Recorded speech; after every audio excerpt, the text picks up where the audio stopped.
crucifix.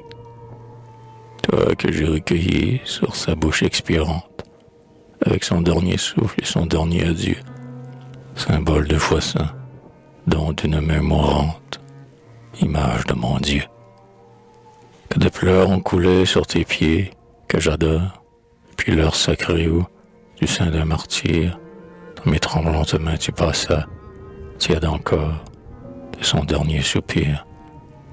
Le saint flambeau jetait une dernière flamme, le prêtre murmurait ses doux chants de la mort, pareil au chant plaintif que murmure une femme à l'enfant qui s'endort.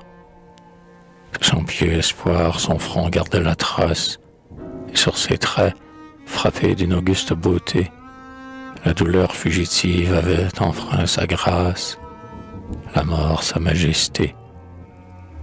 Le vent qui caressait sa tête échevelée me montrait tour à tour, me voilait ses traits, comme l'on voit flotter sur un blanc mausolée l'ombre des noirs cyprès. Un de ses bras pendait de la funèbre couche, l'autre, languissamment replié sur son cœur, semblait chercher encore et presser sur sa bouche l'image du Sauveur. Ses lèvres s'entr'ouvraient pour l'embrasser encore, mais son âme avait fui dans ce divin baiser, comme un léger parfum que la flamme dévore avant de l'abraser. Maintenant tout dormait sur sa bouche glacée, le souffle se taisait dans son sein endormi, et sur l'œil sans regard la paupière affaissée retombait à demi. Et moi, debout, saisi d'une terreur secrète, je n'osais m'approcher de ce reste adoré, comme si du trépas à la majesté muette l'eût déjà consacré. Je n'osais, mais le prêtre entendit mon silence, et, de ses doigts glacés prenant le crucifix, « Voilà le souvenir, et voilà l'espérance. Emportez-les, mon fils. Ouais, tu m'en resteras au funèbre héritage, cette fois depuis ce jour, l'arbre que j'ai planté, sur sa tombe sans nom a changé son feuillage. Tu ne m'as pas quitté. Placé près de ce cœur, hélas, où tout s'efface, tu l'as contre le temps défendu de l'oubli. Mes yeux, goutte à goutte, ont imprimé leurs traces sur l'ivoire amolli.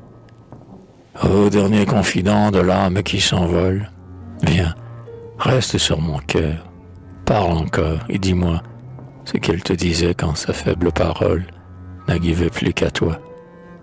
À cette heure douteuse où l'âme recueillie, se cachant sous le voile épaissi sur nos yeux, heure de nos sens glacés pas à pas se replie, sourde au dernier adieu.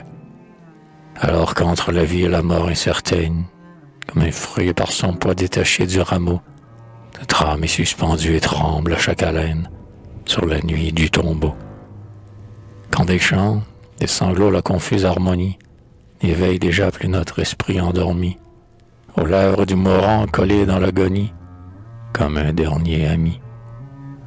Pour éclaircir l'horreur de cet étroit passage, pour relever vers Dieu son regard abattu, divin consolateur dont nous baisons l'image, réponds, que lui dis-tu? Tu sais mourir, et tes larmes divines, dans cette nuit terrible où tu priais en vain, de l'olivier sacré baignèrent les racines, du soir jusqu'au matin. De la croix, où ton œil sonda ce grand mystère, tu vis ta mère en pleurs et la nature en deuil. Tu laissas comme nous tes amis sur la terre, et ton corps au cercueil. Au nom de cette mort, que ma faiblesse obtienne de rendre sur ton sein ce douloureux soupir, quand mon heure viendra, souviens-toi de la tienne, ô toi qui sais mourir.